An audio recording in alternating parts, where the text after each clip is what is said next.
In 1981, a party clown and aspiring stand-up comedian Arthur Fleck lives with his mother, Penny, in Gotham City. Arthur suffers from a medical disorder that causes him to laugh at inappropriate times, depending on social services for medication. After a gang of delinquents attacks Arthur in an alley, his co-worker Randall gives him a gun for protection. Surprisingly, Arthur pursues a relationship with his neighbor, single mother Sophie Demond, who deeply falls for him.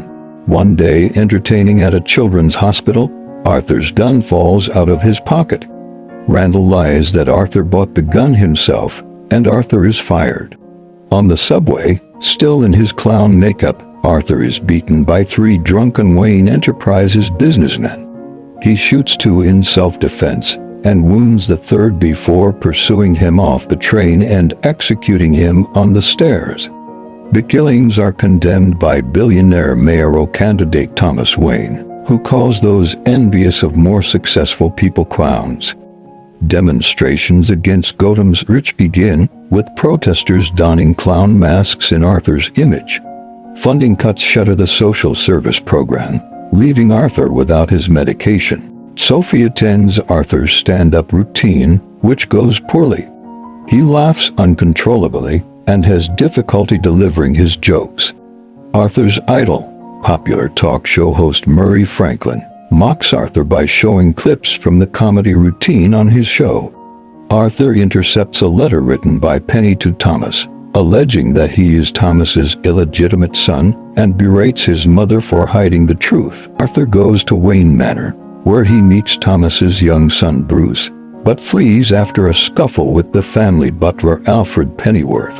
Following a visit from to Gotham City Police Department detectives investigating Arthur's involvement in the train murders, Arthur was found stressed about his mother's health. Penny, who got a stroke and got hospitalized, which he used as an excuse, and left them. Later on, Arthur sneaks into a private event and confronts Thomas, who tells him that Penny is delusional and not his biological mother. In denial, Arthur visits Arkham State Hospital and steals Penny's case file. The file says Penny adopted Arthur as a baby and allowed her abusive boyfriend to harm them both. However, Penny claims that Thomas used his influence to fabricate the adoption to hide their affair, and this story threw him into deep tears. So distraught, Arthur returns home and enters Sophie's apartment unannounced. Frightened, Sophie tells him to leave. Their relationship was merely a figment of Arthur's imagination. That night was of extreme pain to Arthur, and the following day he sat in the hospital, conversing with Penny, his mother, and after he put a pillow on her head and killed her to save her from pain.